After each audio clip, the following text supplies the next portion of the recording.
Today is May 11th, 1998. The survivor is Ruth Novice, maiden name Minden. The interviewer is Yana Katsap. We're in San Jose, California, USA, and the language is English. Today is May 11th, 1998. My name is Yana Katsap, and I'll be interviewing Mrs. Ruth Novice Minden.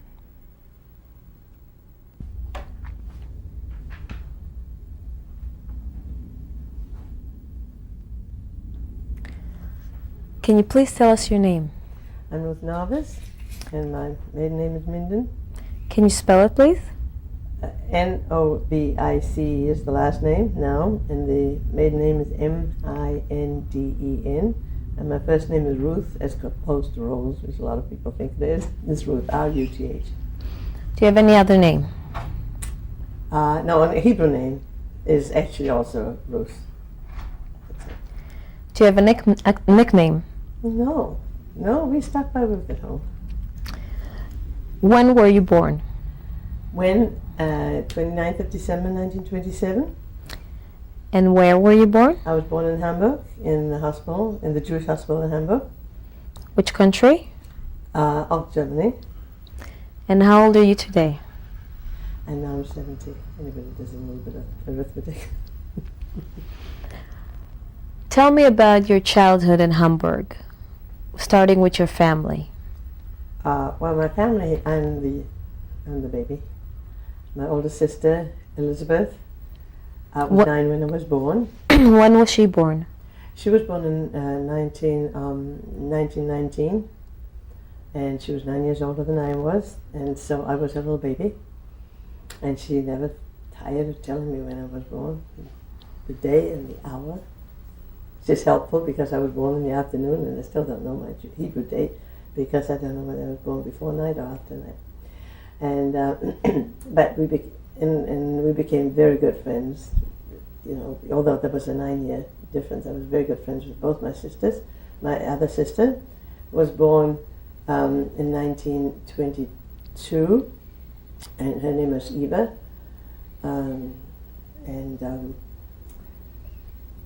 In between, I had a brother, and he was born in 1920, and his name was Max Henry Samuel, and Eva was, well, we all had the middle name of my mother's name, which was Anna. We all had the middle name of Anna, including myself, which I forgot to say. And what was your mother's maiden name? My mother's maiden name was Heilbut, H-E-I-L-B-U-T, no H. And your father's name? Was Henry Minden. There was no middle name that I know of. And he was born in 1890.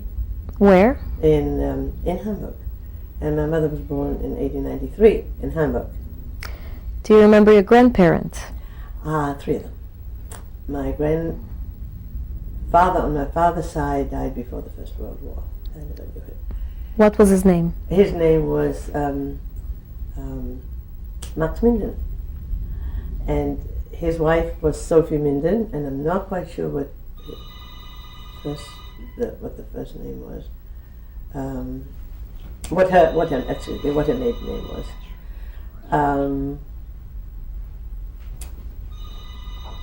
They had 10 children. I don't know if that makes any difference at all.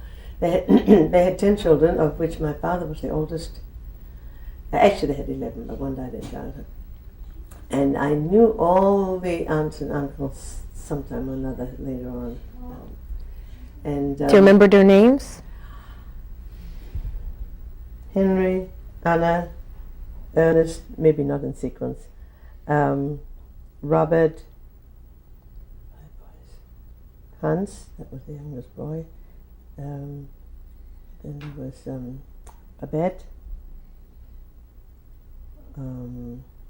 How far are we? 4 more. Claire, the youngest, she's still alive. Of all those, she's 92, and she's still alive, living in Australia. So I've got to think of, there was Francis, and then there was, whom did I leave out? I have the picture in front of me, I could tell.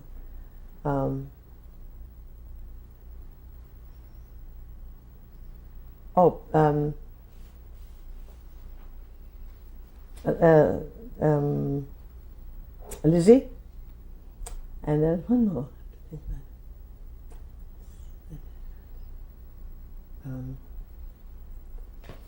Did I mention Robert? I don't know. I think it was Robert.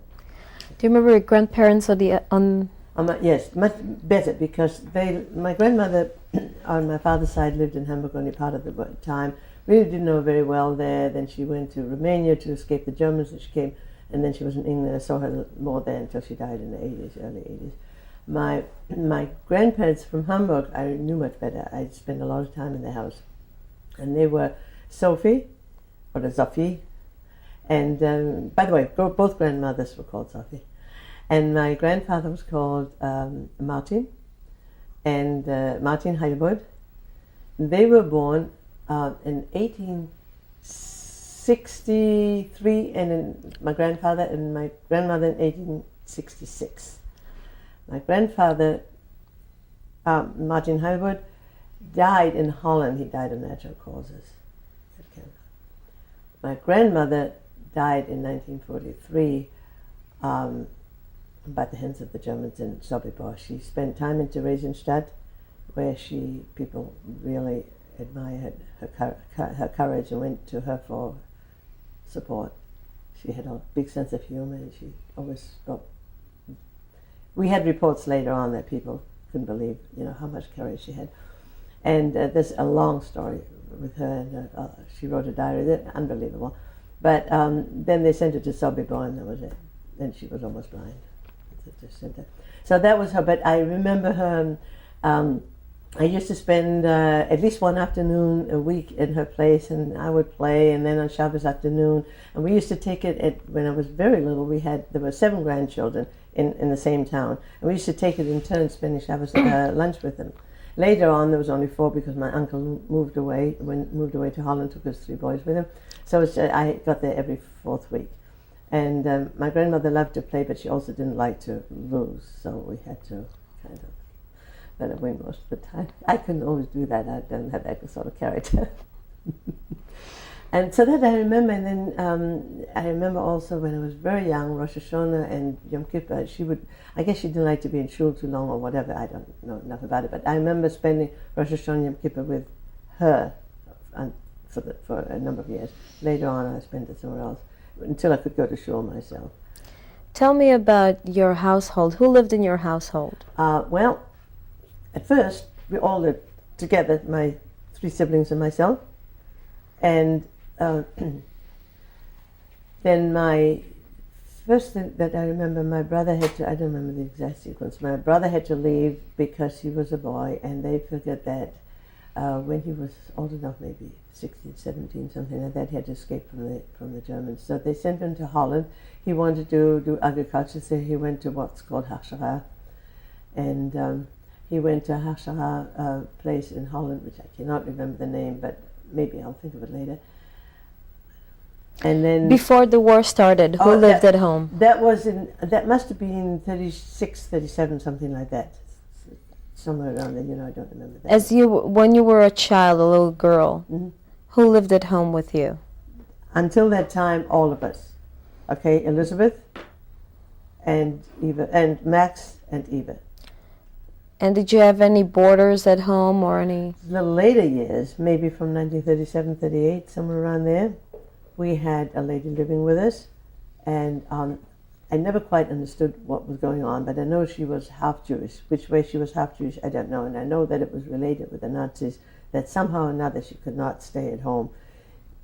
I don't know. I didn't understand, but she lived with us for quite a while. And what was her name? Again, I don't remember her last name, but her first name was Erica. Was there anybody else? Did you have household staff? Did you have any maids? No, when I was very young, we had household staff. We had teenage girls helping my mother, but then that finished, and then we just had cleaning ladies, and we had somebody coming to do the sewing. At that time, my mother didn't know how to sew, so she would come and do the sewing, turning up the hems and turning them down, and sewing on the buttons and that kind of stuff. Then later on, my mother learned to sew. She did it herself, but that was. And what did your father do for a living? My father was a lawyer in Hamburg. When we went to England, he couldn't do that because it was a German degree. What kind of law did he practice? Well, I don't know what law he started with, but I really don't know. But when I remember, he was helping people to get out of Germany. And I don't know how much of that story you want, but he was raised, he spent 10 years, although he was born in Hamburg, from the time he was 5 till he was 14, somewhere about 10 years, he lived in England. And while he was in England, and my grandfather became a British subject, that's what you call it in England, and all the children that were born at that time became British, and all the children that were born in England, of course, were British, and the children that were born afterwards, when they went back to Germany, were not British of any kind. So my aunt used to say the children could not select their parents carefully enough because it was easy for the British ones to get out of the other. But what the Germans didn't know is that my father did have this British passport.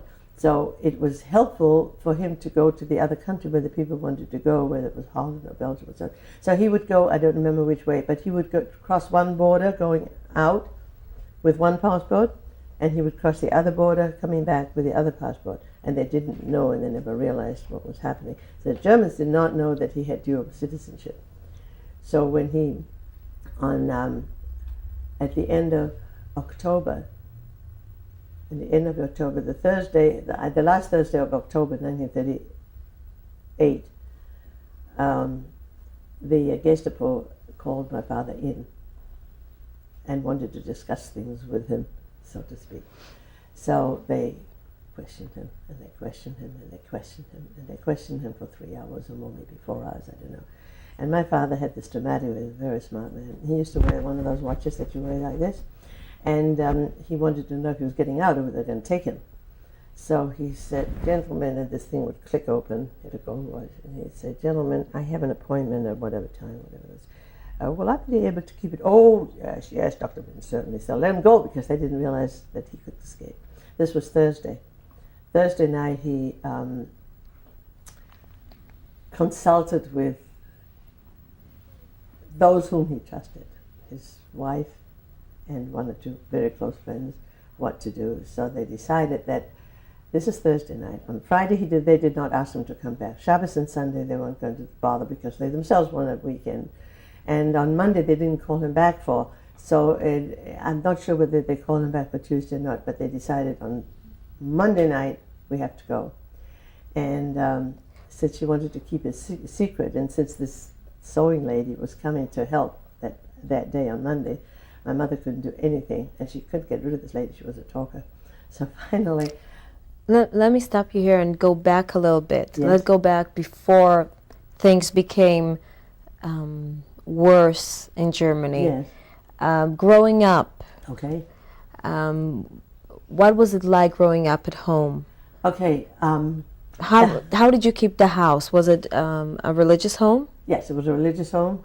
It was a third floor apartment. People lived in Hamburg in apartments. The apartments, houses still standing there. Not that one. That was bombed, but like it. Yeah. And we grew up. It's a very happy home. Very happy home. Did you go to a synagogue? Yes, and we went to synagogue, Shabbos and Yom Tov. Yeah. Mm-hmm. Was it an Orthodox?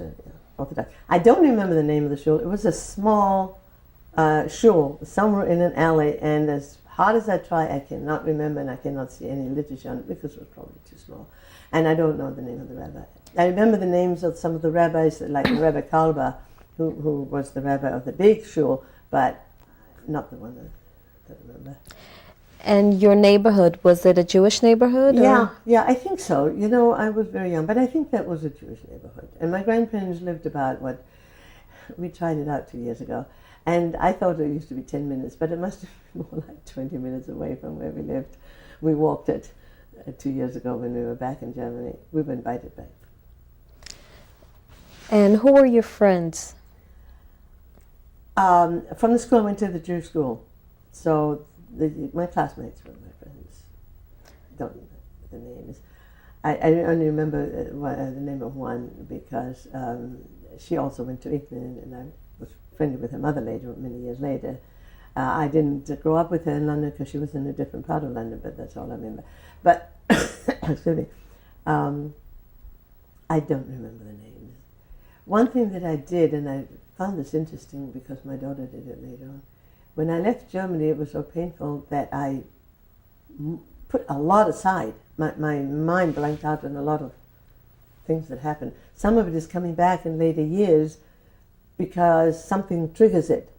And a little bit because we went back, and a little bit somebody says, oh, they didn't remember. But for a long time, a lot of what names and things like that, I blanked. I remember the people somewhat, but I blanked them out. Did you have any non-Jewish friends? Not that I know of, no. I don't think so. I don't think they're mixed at all. The only non-Jewish people we got contact with in the stores. Were they nice? I personally did not feel in the regular stores that we went to that there was a problem. But we did see stores, Juden verboten. Which means what? Which means Jews are forbidden. Those signs were up. And in the street, you see, now we're coming out of the house and into the street. In the street, mach kein Risches. Risches is the word bad. Don't make a bad name. Don't make a bad name. In other words, don't be noisy. Don't behave badly. Behave yourself. Be very quiet and make yourself very small, so to speak. I mean, not literally small, but small. And because it's macht it makes anti-Semitic. That's really what it meant, and we just didn't want to be noticed. Just didn't want to be noticed, and let me tell you, people who noticed, they had things thrown at them. I personally think I managed to not have things thrown at me, but I don't know if you want to hear about this, but. Especially the later years, perhaps because I was older, or perhaps because there was more of it as the Nazis became more aggressive. So they marched, and let me tell you, if you've ever seen these pictures on the movies or old news clips or whatever, they marched in numbers. Don't think that was fiction; that was for real. And they marched, and when you hear that marching, you went into an alley or into a little house. One of the first things I remember my mother, I used to walk along the street by myself. It was fairly so-called safe to do. But first thing she had to teach me not to cross the street, but to slip into an alley when the Nazis came by. And if you see a couple of them with uniform, you went, and you hope that they went after you, that they didn't notice you. That's what it means, not mach kein Risches, go. And one time we had the privilege, certainly was historical, my mother said, that's something historical you should experience it, but it was terrible. I think it was Shabbos morning, and Hitler, Yimach Shemo, was marching, and it was, Yimach Shemo means his soul should be destroyed. And he was visiting Hamburg, and of course all the routes were blocked, but people were supposed to be there. You've seen that in the pictures. And because I was small, I must have been 8, 9, or 10. I'm not exactly sure, but I was still quite. I was 10 when I left Germany, so I was. What year was this? So I was born in 27, so it must have been 37 or 38, somewhere around maybe 36. I'm not exactly sure. It's vague in my memory. Believe me, the marching is not vague. The date is vague. And we went there. I don't remember who came with me. I think it was after shul. And we went there, and because I was small, everybody says, come, kind, come. It means come along. And they would lift me up, and whoever was with me was very shy about it. Well, I mean, they let me go. They were afraid they might do something, and they discovered I was Jewish. But they had groomed me to that how I should behave. And then along came this piece of evil, and and I saw it. And then as soon as he was gone, we went off real quick. I mean, this is something, a lot I've forgotten, but that sticks in my memory. Really. And what did your mom tell you about this? I don't remember. I remember she said that it was dangerous, but it's something that, since it's historical, I should probably see it. She also groomed me, which I don't remember what she said, how to behave, not to whatever, so that I shouldn't be noticeable. So when they started pushing me forward, I don't remember if they lifted me or just pushed me forward. I was hesitant because I didn't want to be forward, and I didn't want to get stuck in the crowd and not be able to get back. And also the danger of, I have a bit of a Jewish face. I mean, according to them, this Jewish face is non-Jewish. Who knows what this? And so it was a little dangerous. But anyway, they let me go rather than make a fuss about not letting me go. So I saw this guy coming along with his entourage, and do you remember what you? Evil, but you don't see the face really. Do you remember what you were thinking, or what was your I was very young. Impression of this?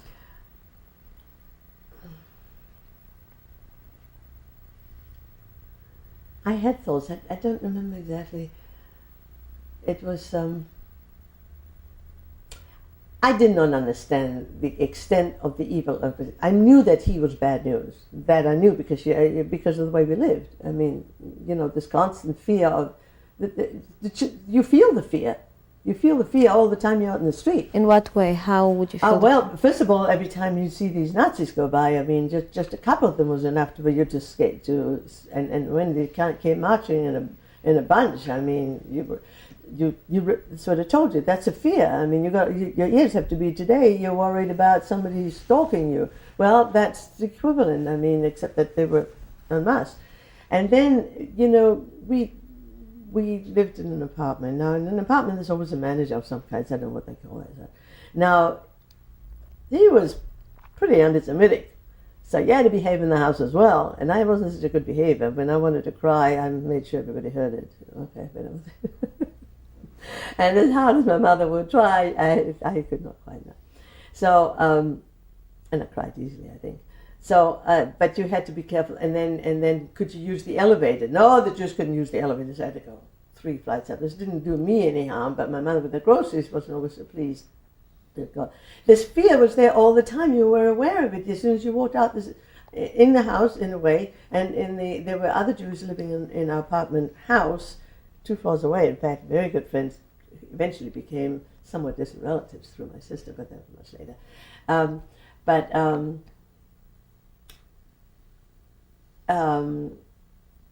The way the way you behaved in the hallway, every minute, and even in the house, if you made too much noise, there were complaints. The goyim complained, and then the landlord came. Who knows? I mean, the manager came. It was there. It was there all the time. From the time that I was aware of anything, whatever the age that was, probably it was 4 or 5, I imagine. Until I was 10 and a half, almost 11 years old. That you had that feeling all the time. I mean, you didn't analyze it. Not when you were that age, you didn't analyze it, but it was there. And then the fact that this girl came to live with us, and the fact that my brother had to leave because of the Nazis, and the fact that... Can you tell me about that? What happened? Nothing. I don't know that anything happened. I think they probably made laws that the boys had to, who knows what. There was the danger. You see, all our friends were being pulled to concentration camps, which at that time were not extermination camps. They would go there for a few weeks and they came back destroyed. When was this? This was 36, 37, 38, what I remember. I can't tell you exactly again. I was really too young to really remember that. It all happened. See, we left on the 1st of November, 1938. So anything I'm telling you is probably from the year 35, 36, 37, 38, probably more the last 2 or 3 years because I was more aware. That didn't mean to say that I wasn't aware of fear and this kind of thing and having to, quickly slip away when the marches came. And your brother, when did he leave? I think he left in, he was born in 20, I think he left in 37, actually. He was 17, now that I come to think of it. And was he taken away or was he sent by your parents? He wanted to go away before there was any problems. So he went to Holland to this Hashara thing. It started with a W. Anyway, so he went, and I think I have some letters that he sent from there. Actually, that wrote to my parents, and he was there. He was in Holland from 37 until 39 when he went to England with my mother. That's another story. So your brother left and you stayed Oh, yeah, sure. together. I went to school, went to the Jewish school. And what was life like during that time? When he was away, Did things worsen? yes, things definitely worsened all the time, and you were aware of it. More of our friends would go, and I would hear about it. And even though I didn't know exactly what, I mean, you know, at 10, you don't know exactly, 7, 8, or 9, but they went and they came back. Most of them came back. It was not an extermination in those days, but they treated them cruelly, and of course my parents tried to shield me, so I didn't get any of the details of what happened to them, but you could see they were robust-looking friends, and suddenly they had no hair, and they were pale, and who knows what. So that, and they took Mr. So-and-so, and they went to Dachau, or wherever they went to some of these, at that time Dachau was there, and I think Buchenwald was there, I'm not sure what else. Those were the ones I remembered from before the war. Could your father practice law still? Yes, my father could practice law. I don't know exactly how he managed not to get taken. I don't know. But he practiced law, and he practiced this law helping people to escape. That's what he did. What exactly did he do? I haven't a clue. He never divulged. But he had the kind of, he helped them with the legal stuff, and helped, I guess, to get out of Germany, you needed, we didn't because we're British, but they didn't know that. But you needed papers. You needed papers from England or from Holland or from America or whatever.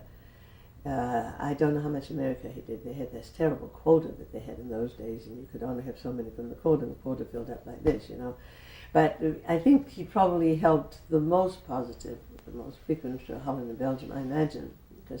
But I don't know. I really don't know. I know that he was always traveling, because it was best for him to go to that country, arrange for, I think, more than one person as a rule, to get their papers, come back with the papers, the other border, and through the other border, and come back and then do whatever. But my father never, even in England when he did something else, never divulged what he did. His work was a private domain. I'm going to stop here and pick up with the next tape. Okay.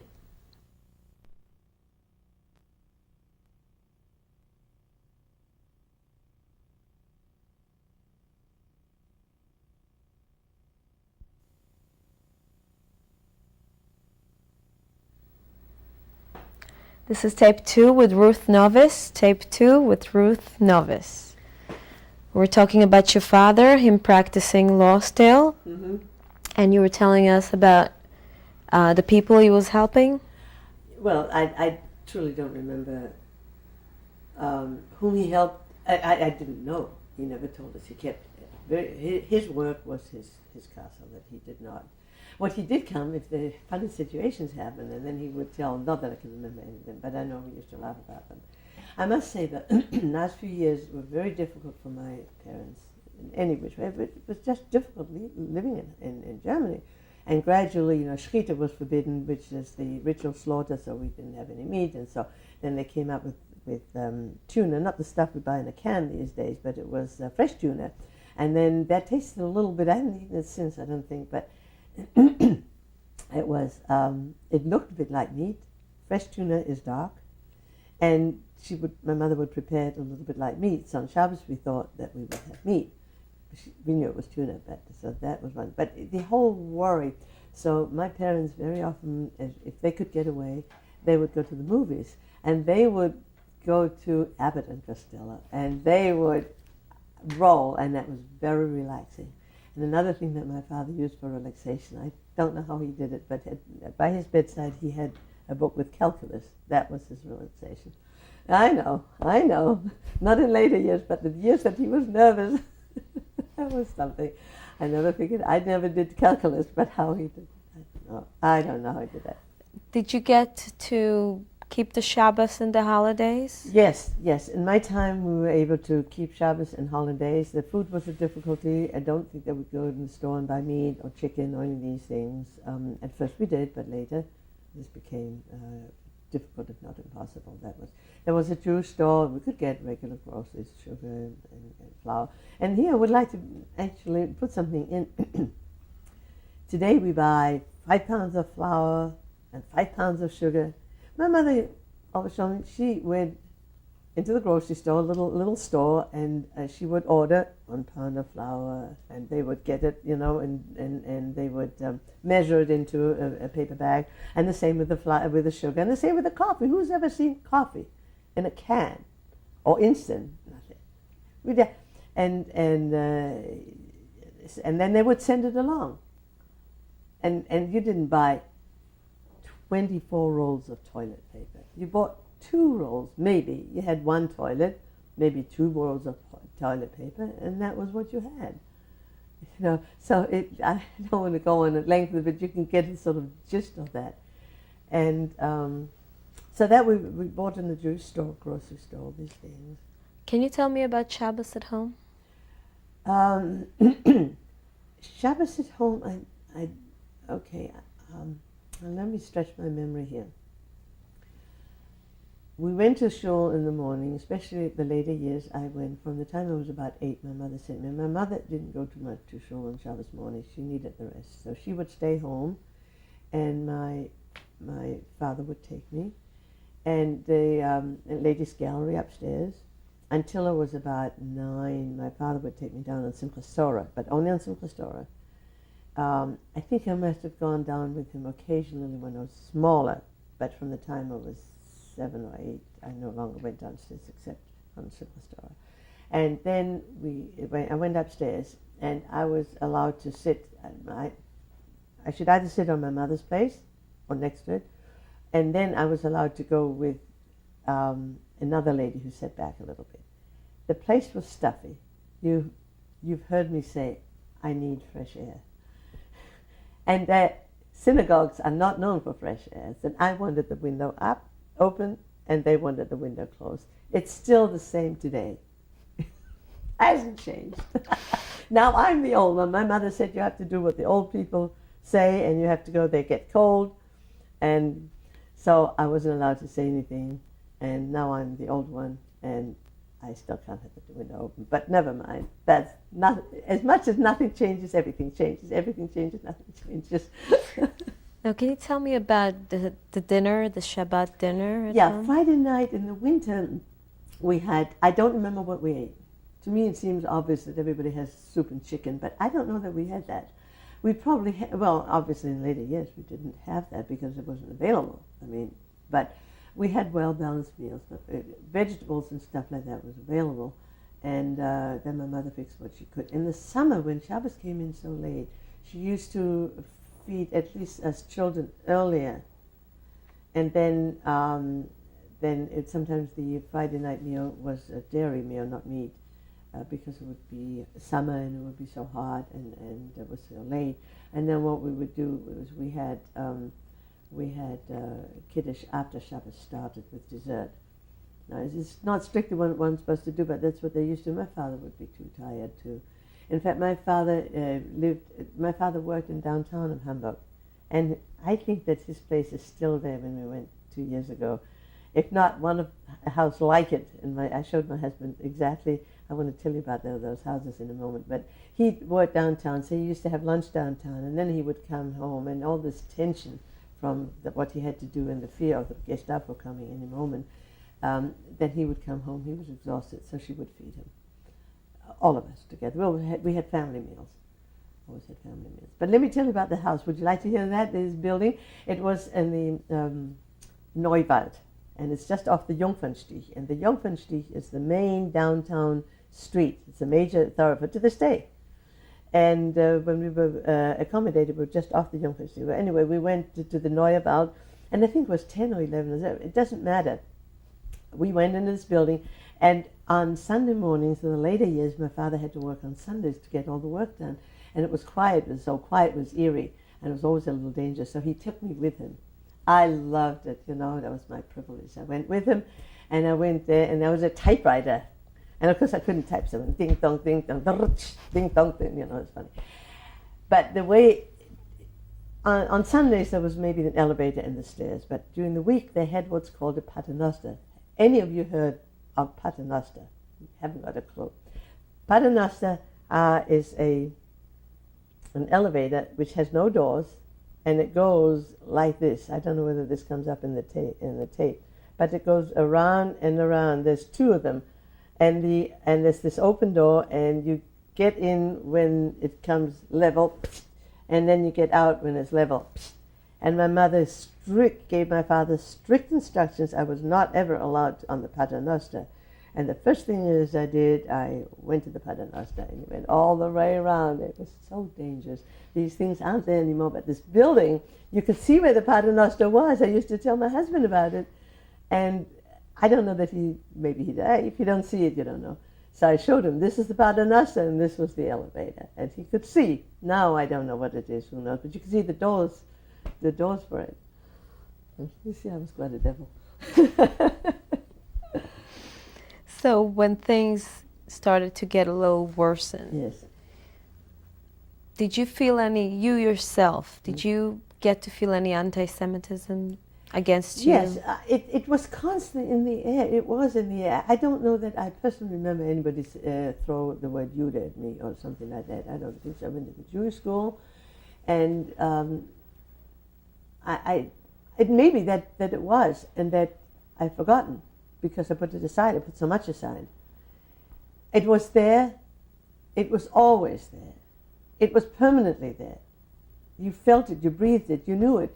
It was the constant talk. This person wouldn't we couldn't have this servant anymore. They were a clean lady or something. We did have dedicated people who helped my mother in the house with this and that. I told you, but this or that person couldn't come.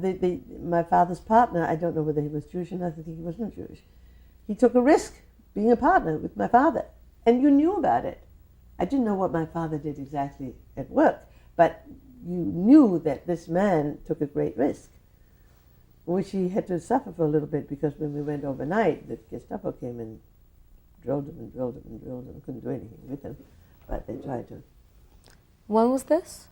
Where or when? When? That was well, we went out on the 1st of November 1938, and that was on the 2nd of November 1938 they were after him. And before that, did you feel any restrictions that were against you personally? Yeah. For example, I loved ice skating. And the ice skating, there was a wonderful ice skating rink that was artificially cooled, which in those days was very advanced. Today, it's the dime a dozen. But in those days, it was brand new that you had this. So they had the electrical, you could see whatever they used. Was there anybody famous skating there? Yeah, let me tell you about it. So they would cover these coils with water and cool it down. So they had ice skating sessions 3 hours at a time, so many times a day. I did once or twice, whatever, or 3 times.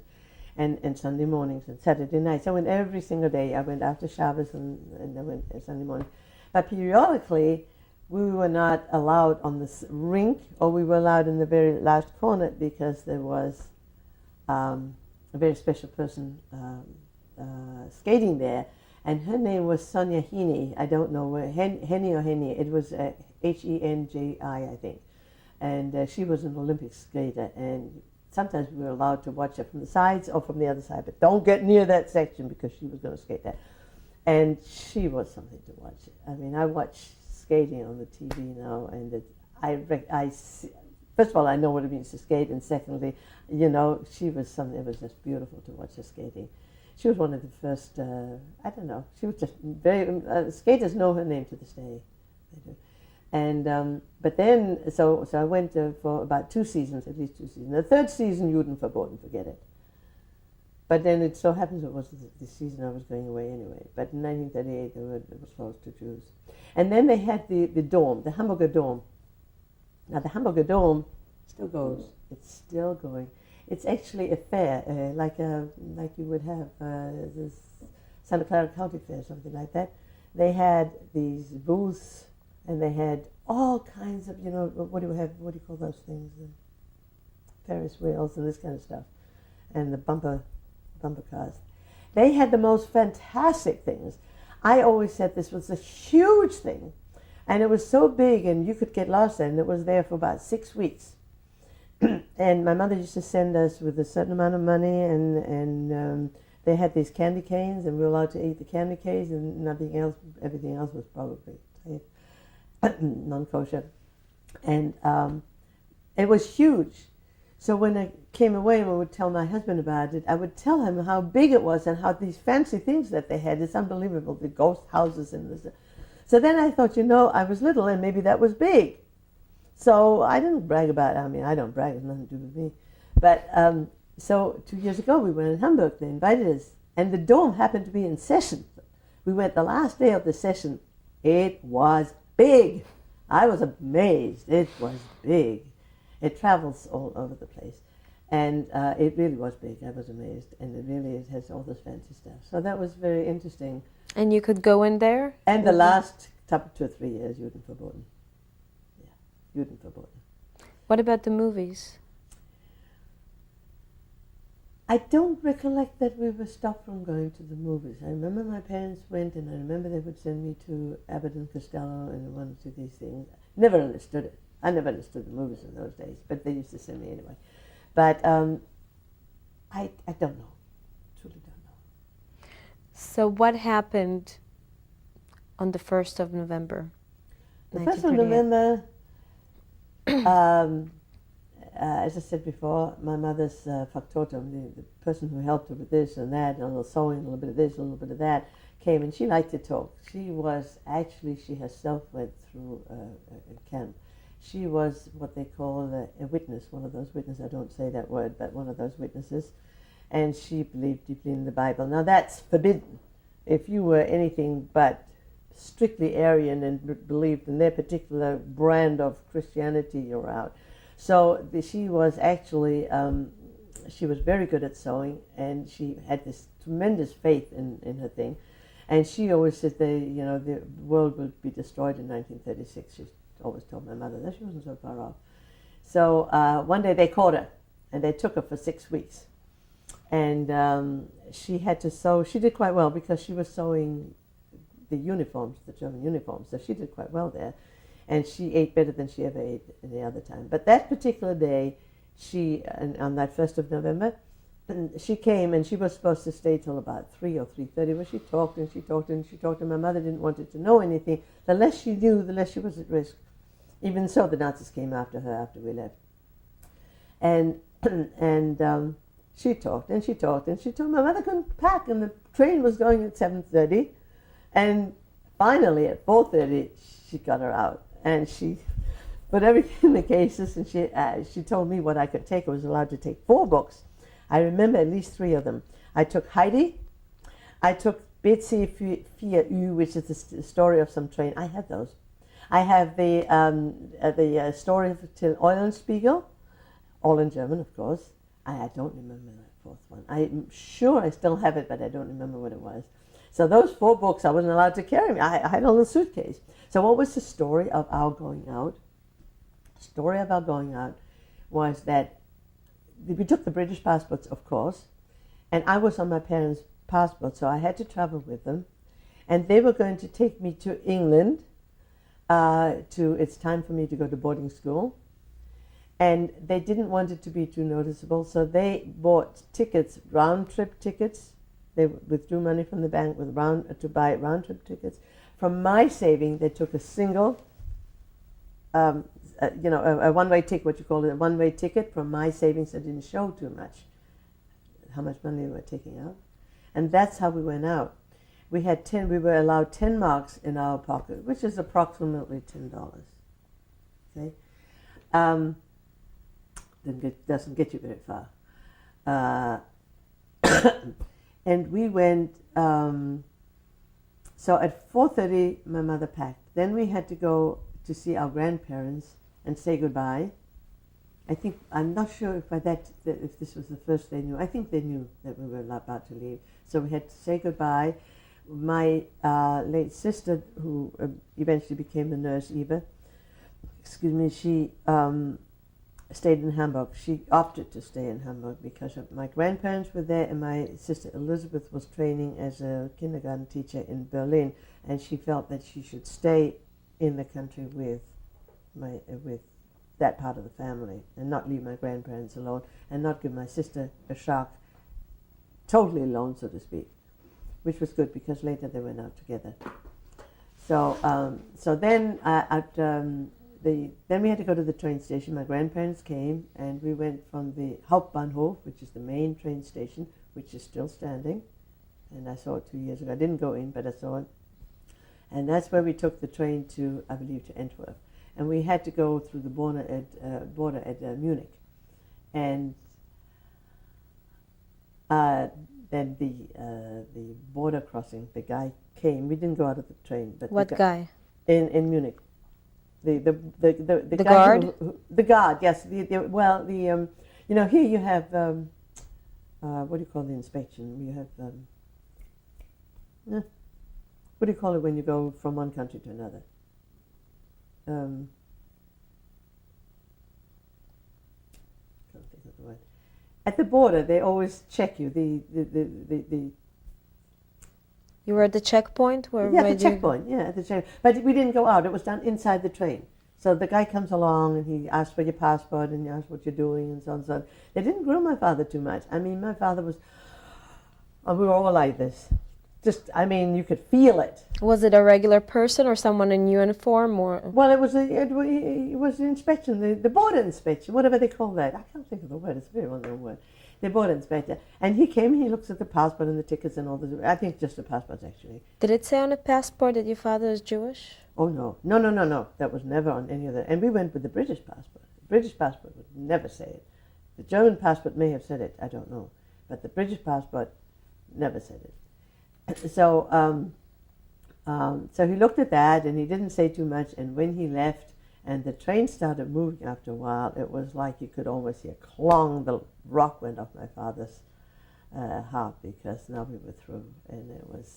And they were nervous that I would say something, and probably I might have said something because I wasn't very smart in those days.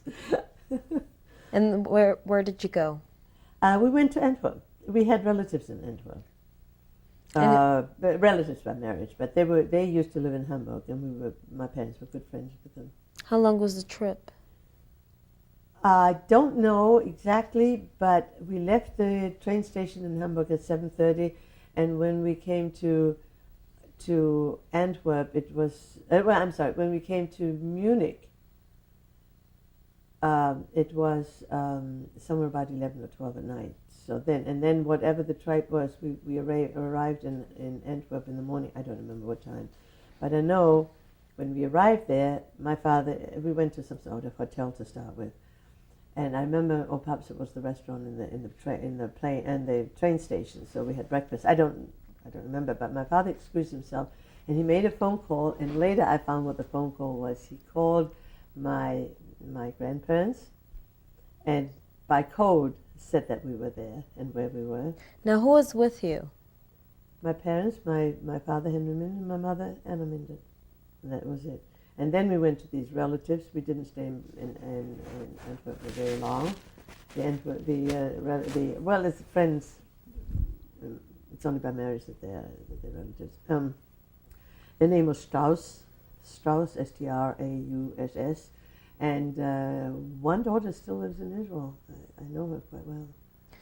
And your brother was in Holland? He was in Holland. And from Antwerp, we went to Holland. When was this? And 2 or 3 days later, 4 days later. I don't remember. Our stay in Belgium was very short.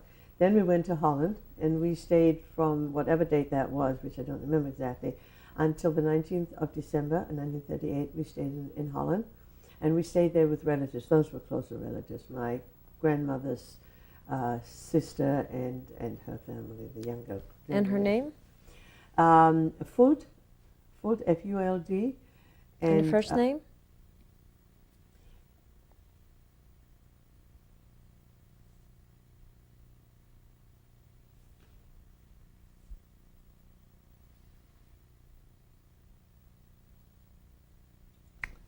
I'll have to look it up. It's on my Stammbaum, on my genealogical tree. Perhaps I'll think of it. We can come back to it. I remember the children's name. I spent part of that time in Holland with them, and part of the time with friends whose name I don't remember, and part of the time in the country where the children lived. And there it was Marie and Edgar Fuld, and he was the chief of the KLM, and he died. He was killed in a plane accident after the war, 1946, over Scotland, when he insisted on going with the. They said if they didn't want him to go on the plane because it was foggy and it was dangerous. He said, if the plane's going, I go. And unfortunately, he and his wife and his daughter were killed in that thing. But he survived because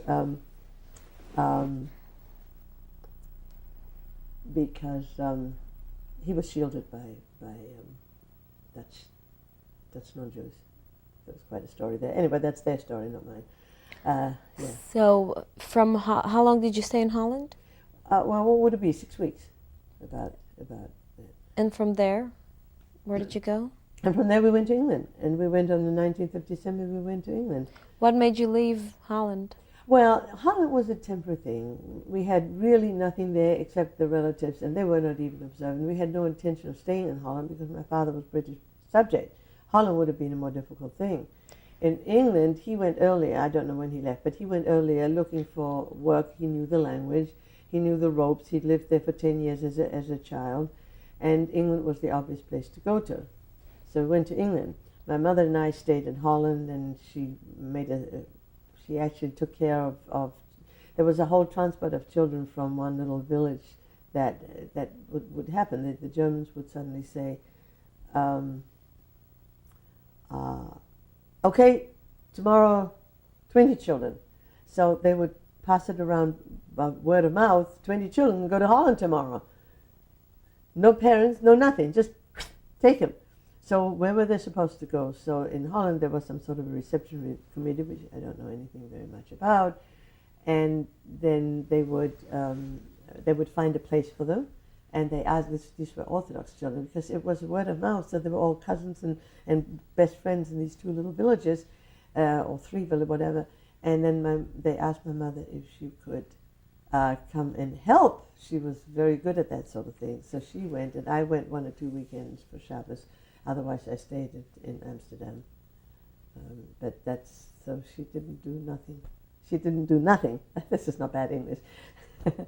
During the time she was in Holland, and they tried to teach me English, which is very difficult for me. I learned it when I got to England. When was this? When the kids were coming to Holland? Well, that was during those 6 weeks. Now, what the date was, I don't know. It was not the first weekend we were there. I would imagine it was the third or the fourth weekend, but that's not what I imagine. I don't know. Do you know from what city they came No, from? they came from some small town. That's what happened. That's why in a city you would get from different families, but this was really, they were all sort of interrelated, because that's how it got around, by word of mouth, real quick. Shh, shh, shh, so don't make a big fuss of it and go. Do you remember any of the names of the children? Not a thing. It was a total. I was so mixed up. By this time, from all the Nazi period that we had gone through, and the change, and the fact that I didn't know the language, and I had to adapt to the fact that our families were in no way observant, so we had to handle Shabbos, we had to handle Kashrut. They were very helpful to us. However, they didn't keep it.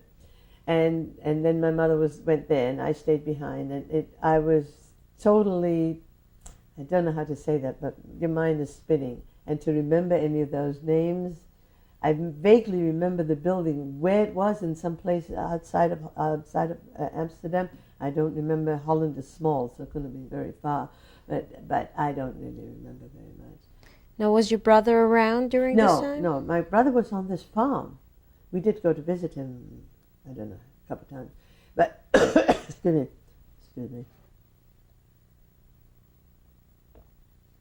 But he was in this farm learning learning agricultural work, so that for eventual aliyah to Israel, at that time Palestine. Did they make aliyah? No, by no means. My grandparents got to Holland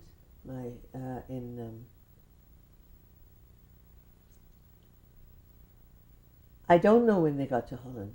After we left, so it was early 1939. They got to Holland. When did you leave? We left. We left Holland on the 19th of December, and my late sister Eva, the nurse, opted to stay in Holland, so that my grandparents would not be entirely, they would not have been entirely alone, because my uncle was already living there. He had taken his family in 1933 and 1934.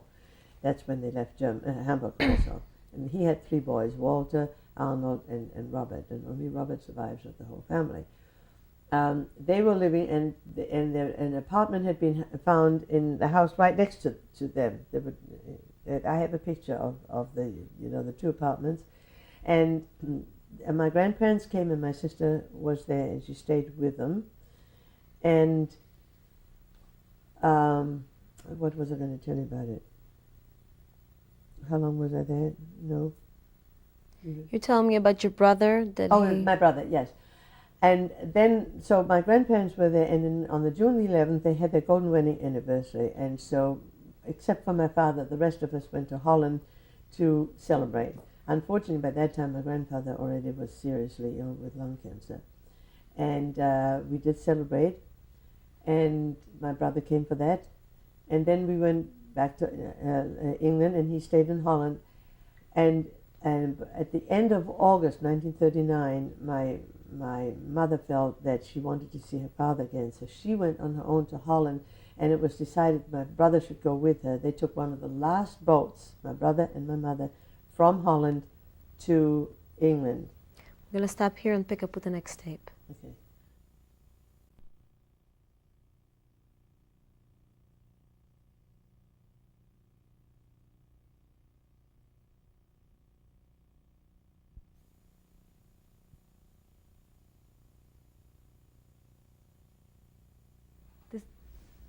This is tape number 3 with Ruth Novice. Tape number 3 with Ruth Novice. You were telling us about your mother and brother going back to England. Mm-hmm.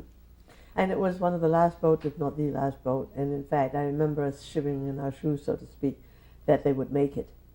Because this was one of the last days in August, I don't remember which day, but on the 3rd of September was the declaration of war in England. My husband and I always had this thing, war started on the 1st of September, which it did for him. But for me, it was on the 3rd, so we had this running discussion for many years. But anyway, they came one of the last days, and we really were one of the last days, one of the last boats that they could come, and it was really very worrisome that they would make it. But they did. Do you remember some of the news in England, what was going on in terms of newspapers or radio? Well, we heard, we actually had a radio, which was quite a remarkable thing. In fact, one of the stories I didn't even tell you about Germany, well, one might want to go back about some of my time in Germany eventually. But we had a radio, and now it's a dime a dozen, but in those days if you had a radio, it was a big thing. And we had one, and we knew that Poland had been invaded. And of course we got the newspapers also. I had two newspapers a day, one in the morning, one in the evening. What a luxury. And the question was it going to, was it not going to? And of course we'd been through this whole thing in November of 1938 when Chamberlain appeased Germany, and that was a big relief at the time that the war wasn't going, because we were not anywhere near ready to go out. And then of course it got tight. So then we were in England, and then of course the declaration was at 11 o'clock, and we knew that Chamberlain, I think, was going to speak. I think it was Chamberlain who made the announcement. He was the Prime Minister at the time. And he made the announcement at 11, and we hardly caught our breath to realize that war had been declared, and the sirens went. And that's a very famous siren, and I believe that it was a mistake, that they saw something stray coming over the channel. I don't think it was a German plane, but we didn't know that. So we got a shock what to do. The sirens announced the beginning of an air raid, and then that was a wail, like you hear it outside, ooh, ooh, ooh. And then when it was clear, it was ooh. So it wasn't too long, maybe 15 minutes, then the all clear sounded. But let me tell you, it was a shock, because you didn't. Here we are just away from the Nazis, and here we hear that siren. You know, your whole, you don't realize it so much at the time, but looking back, it was just, you were constantly on adrenaline. Constantly, all my life until many years later. You're constantly on adrenaline throughout the war. Now, I don't know whether we should stop here and go back into some of the stuff that happened in Germany, for example. For example, in Germany, we're not supposed to have a radio. First of all, my brother built a little one of those things in a cigarette box from a crystal set. That was not quite legal, but it was fun. And he built it himself. Took him several years. Well, that's his story. Then we had a regular little radio, and that was not quite legal. So then what we did, so this Nazi charmer of our, the manager wouldn't hear it. So where I had my bed was an inner wall, so there was also an electrical plug. So we plugged this radio in, and my father wanted to hear in English, he understood it, the abdication of King Edward the Seventh. He abdicated. That was important to my father. It was important in history, so he heard that. And then we heard other things there too. And then we heard when Chamberlain went over, the same prime minister, he went to Germany and he made appeasement with Hitler. Shimo, I know, I can't let that man's name go by. And we had prepared to disappear overnight. And I remember that my mother, in this was also November, and my mother took me shopping to buy a little coat and hat outfit, the cutest thing. It was so beautiful. I think it was blue. The cute little hat, and then what was I? At the time it was maybe 8, and the little, it was corduroy. And I remember, and then she bought a dress which I don't remember what it looked like. So this was my outfit, but because there was appeasement and the war didn't start, so we stayed and I worked in Germany. I guess I took it with me. And also I remember the Anschluss. The Anschluss was in 1938, possibly as part of it, I don't remember. Look up at the history books for that. But they had the Anschluss with Austria, and that too brought more fear into our emotions, into our hearts. Because again, what's going to be now? They have that, and how big are they going to get? And then one thing after the other. And you heard, I didn't understand all that geography, but you heard the Anschluss from this, and then they took the Sudetenland, and then they took the this and the that and the other, and most of this was happening, and I heard about it. And then another thing that used to come when the paper came through the mailbox every afternoon, the Spanish War, the Franco's war, that was also, Hitler helped Franco in some way. Again, it was a politics that I didn't understand. I still don't, even though I've read it over a few times. But this all affected us. It all affected us in our emotions. Whether it affected us going out in the street, I don't know. But every day there was this thing about Franco this and Franco this, and of course, this was all in the paper. Big headlines, this big. So that was that, and then that's what I can think of right now. And then I want to go a little further. We went back to Holland, and I mentioned that my sister had stayed because of my grandparents and because of my sister in Berlin. With the dual nationality, my parents felt that they were fairly safe, and as soon as we were out, they made themselves known to the British consulate in Hamburg.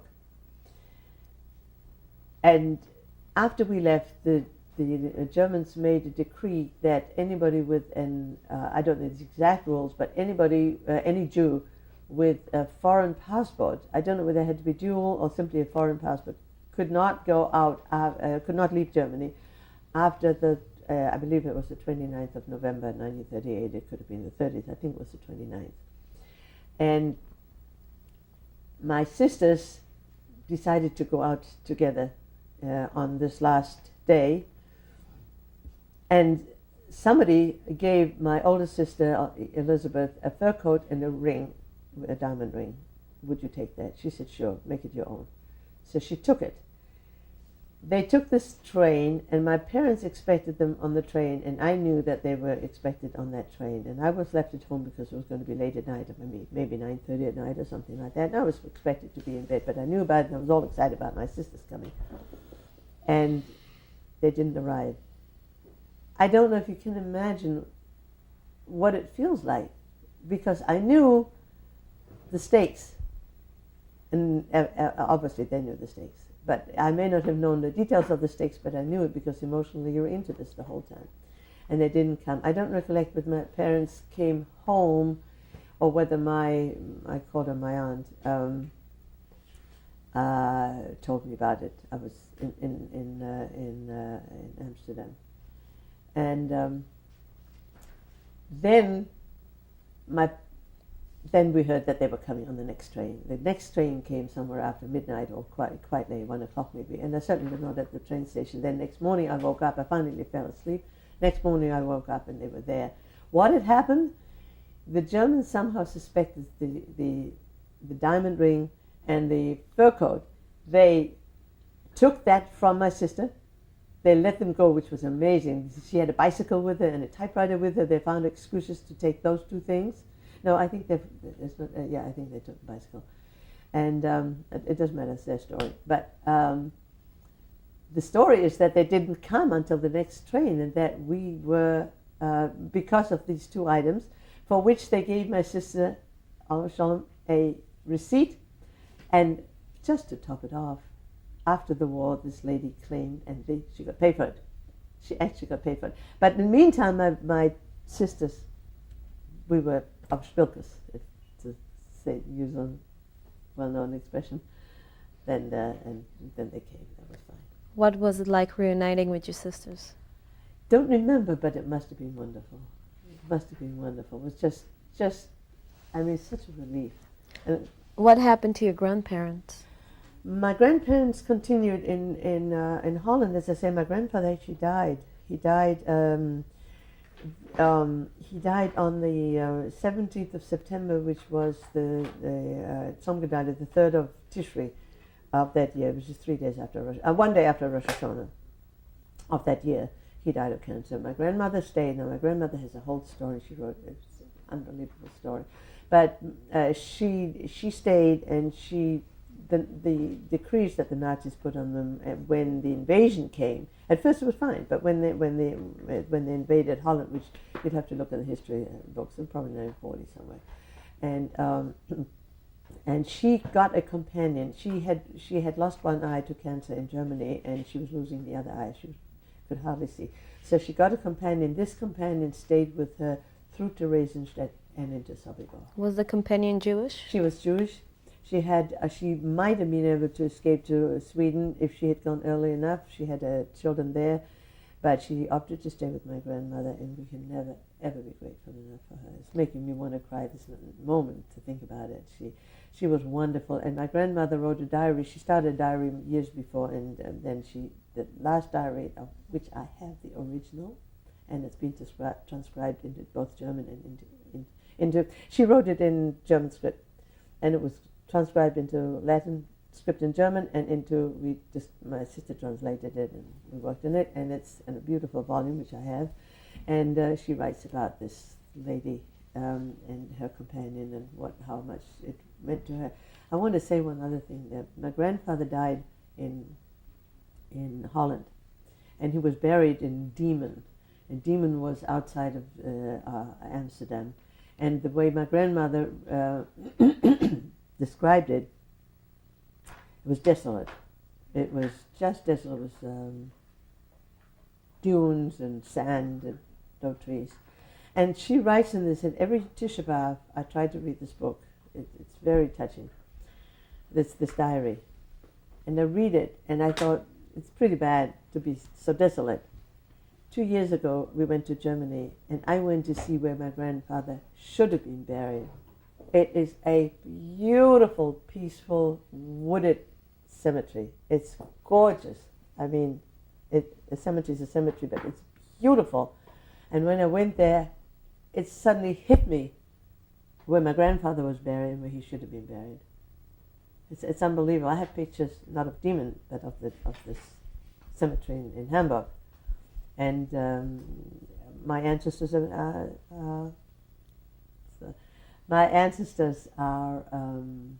buried there. I have pictures of some of those graves.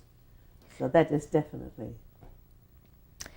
Now, after you arrived in England, did you hear about what was going on in Europe?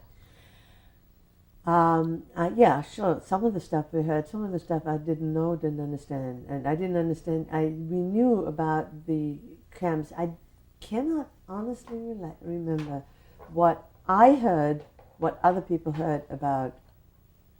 When I say other people, my parents, how much I actually heard and understood or was shielded from about the camps.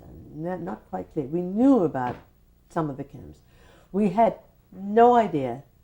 I don't think anybody could fathom the sheer numbers. When after the war we heard the numbers of 6 million, it was totally incomprehensible. Now we go along with the 6 million. Now the 6 million, we have the candles. We have these special candles for I don't know if you've seen the candelabra of for the 6 million. We have a little model of it, more than a model. We can put Hanukkah candles in it, which we do once a year. Excuse me.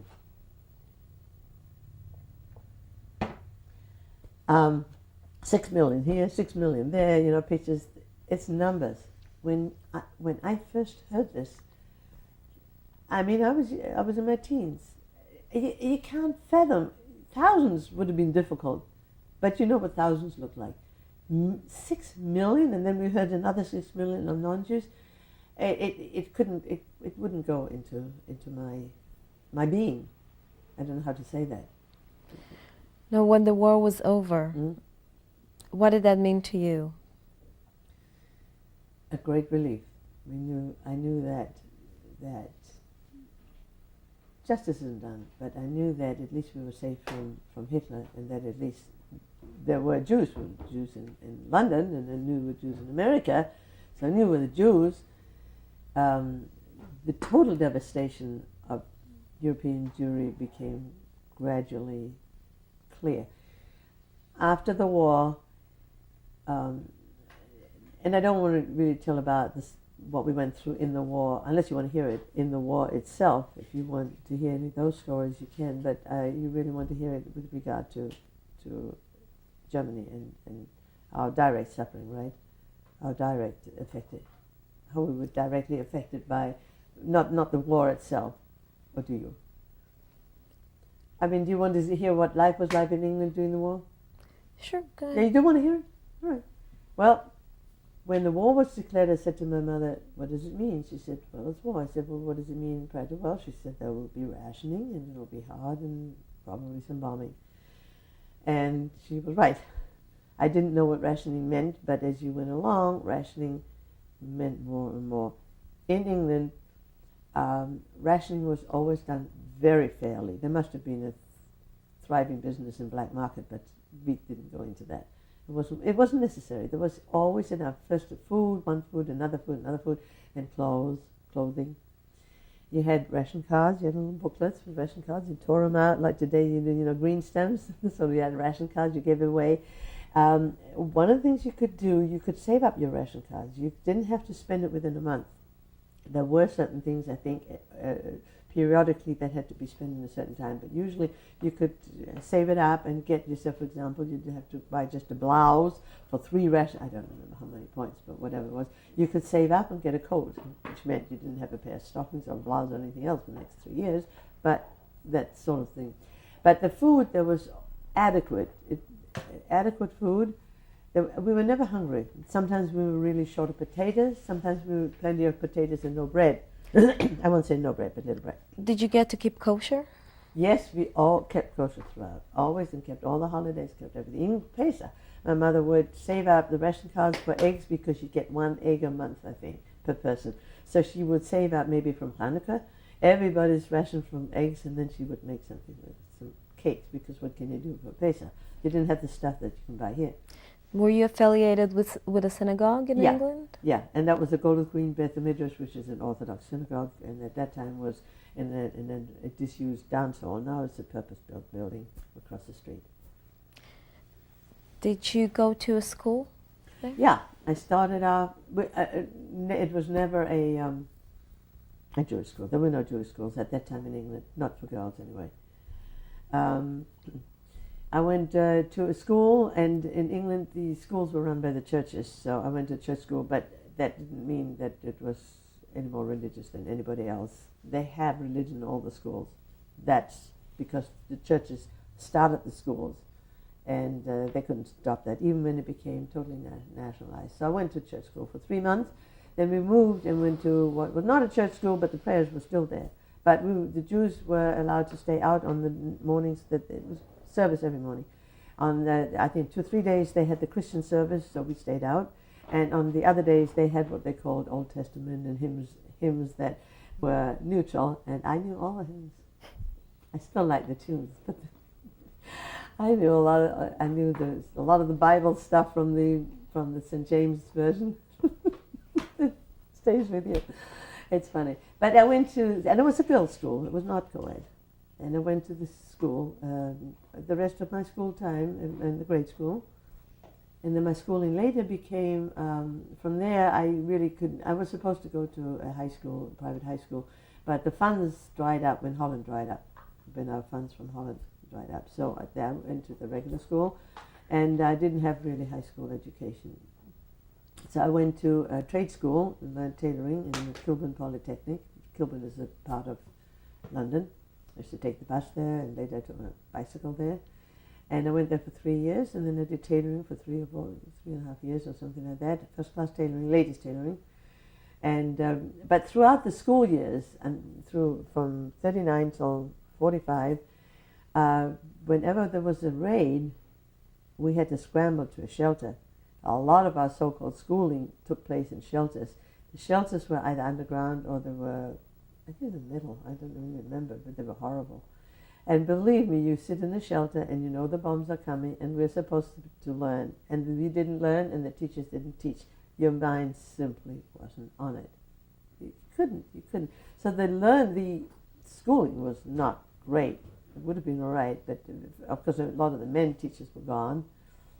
But apart from that, the time wasn't there. And they shortened the school hours, so because what they did, they tried to keep from a lot of people being in one place at one time, because if there was a bomb hit, there would be a lot of people in one place at one time. And that included high holiday services. So for part of our stay in London, I hope I'm not rambling, but in part of our stay in London, we were living and I were renting a house, but my father felt that the apartment houses were more reinforced that there should be a bomb. So we lived in this apartment house in a apartment of people who decided to evacuate to the country. So we stayed there, and they happened to have a Sefer Torah in the house.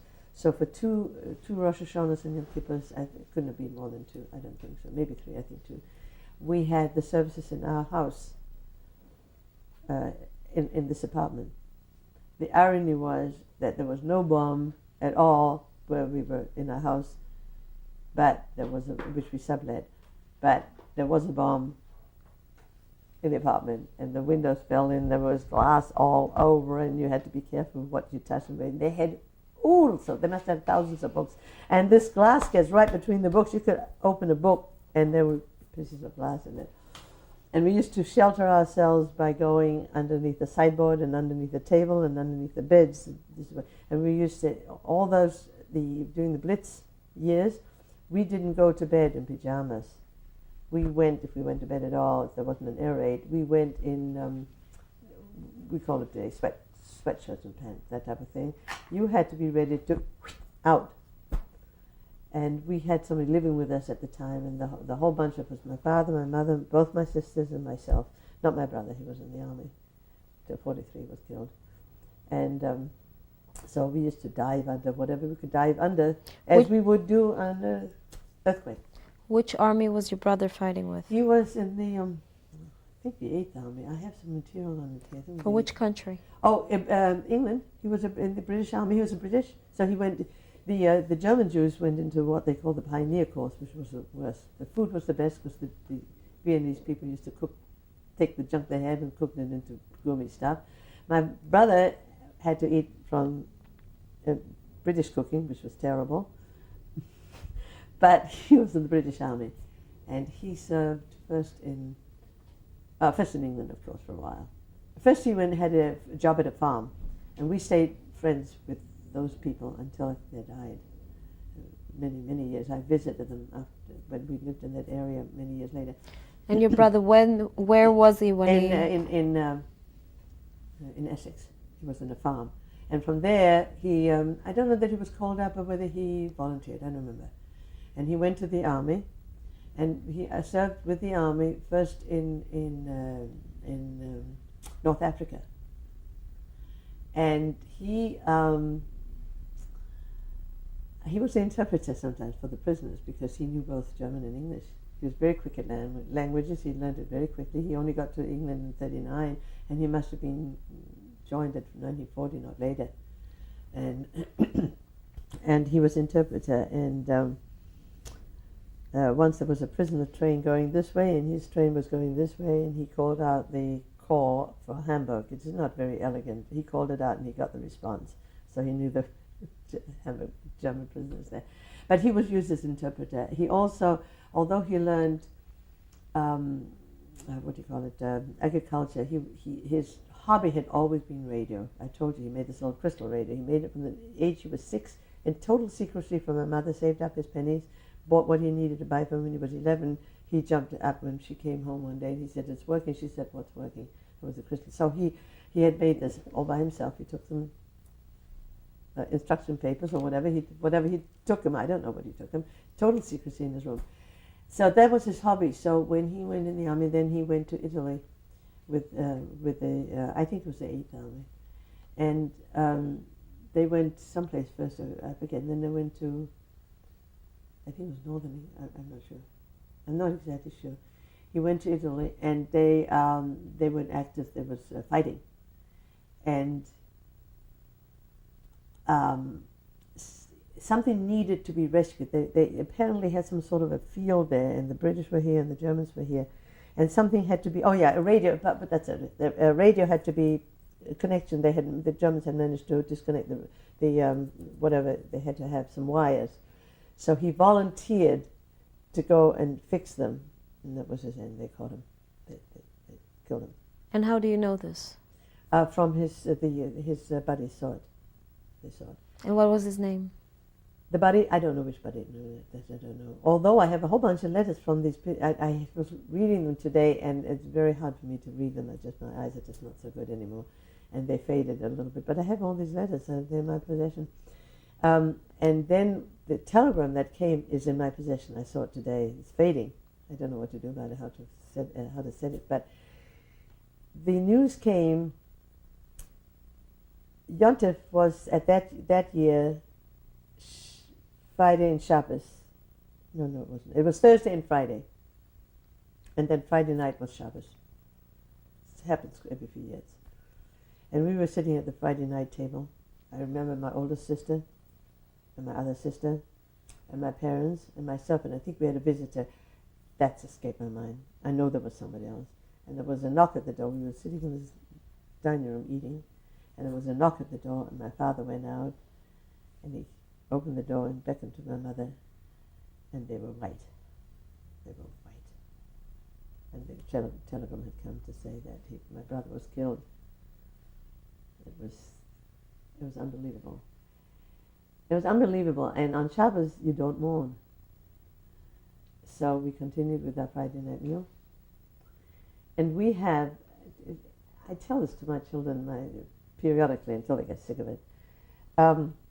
We have a habit of, at the end of the long holidays, that's a family custom, to sing the 111th Psalm. It's a Psalm of thankfulness, a Hallelujah.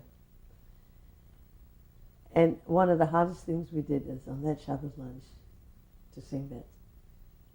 It was, I mean, when I think about it today, it's just, and we sing it to this day.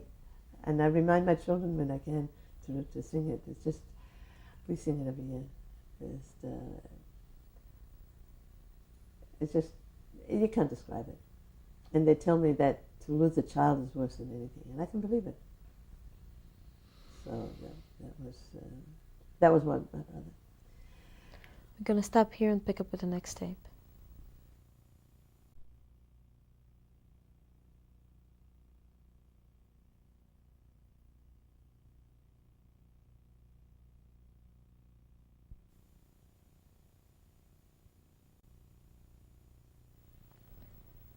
This is tape 4 with Ruth Novice. Tape 4 with Ruth Novice. You, after the war, you said that you were a tailor. Uh-huh. Did you stay long at this profession? I did it for about 3 years, give or take. And then my late sister was in charge of a group of boys who had been rescued from the Holocaust, who had contracted, most of them TB, some sort of lung disease. And they were all recuperating some kind of another. Most of them were up and walking around. But how did they arrive to? They were part of the, most of them were part of the 732 boys that came over they were brought over by the Central British Fund, Central British, I guess, Fund. And they hired my sister also overnight. Somebody had left and there was nobody in charge, so they hired her. And then, don't remember what month that was, but then the summer came. And she needed someone to fill in on the staff. So she said, would I like to come? Well, I was more than ready to come because I didn't really like my job very much. So I came and I helped out, and that is where I met my destiny. That's where I met my husband, who was really very much recuperated. He was really not there anymore. He came for weekends. During the week he was away, but he came for weekends. And what is your husband's name? And my husband's name, now or then? Now. Now it's Michael Novice. And when did you get married? And we got married in 1954. And did you have any children? And we had 3 children. Judith, who was born in 1956, Judith Rachel. Miriam Hillary, who was born in 1960. David Jeremy, who was born in 1962. Did your children get married? And Judith got married to Robert Roth with 3 children, David, Jonathan, and Benjamin.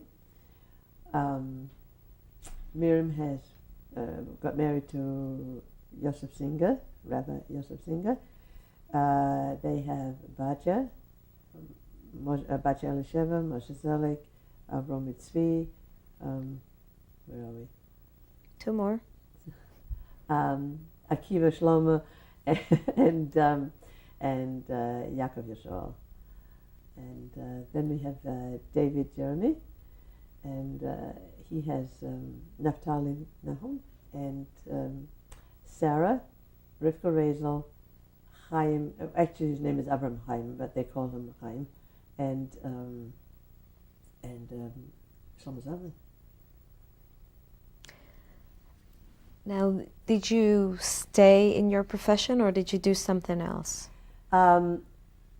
Okay, once I had helped my sister, I realized I really didn't want to do tailoring anymore. So I decided on physical therapy, one of the so-called helping professions. So for that, I had to get some sort of high school education. So I got a what they call in England matriculation, and I took the last matriculation exam that was available. After that, they changed the whole system. And I took that and I passed it. And so I was able to get entry into the West London School of Physiotherapy, which is no longer in existence. It was an independent school, which most physical therapists learn it in the hospitals in England. The whole system has changed, but that's what I did. And what was your primary profession? Primary profession after being done with that school? Okay, then I was a physical therapist, and I tried to do a little bit of work. There was really no work for me in the local hospital. We lived out in Chelmsford, Essex, because of my husband's work. And so I found a job that was like a 2-hour commute once or twice a week. And then I found myself pregnant, and it really was too much. I didn't feel that great. And at least not with the commuting, I didn't feel that great. It made me feel sick. And so I gave that job up, and I really didn't do any physical therapy after that until when we came to the States in 1964. Are you ready for me to go to the States?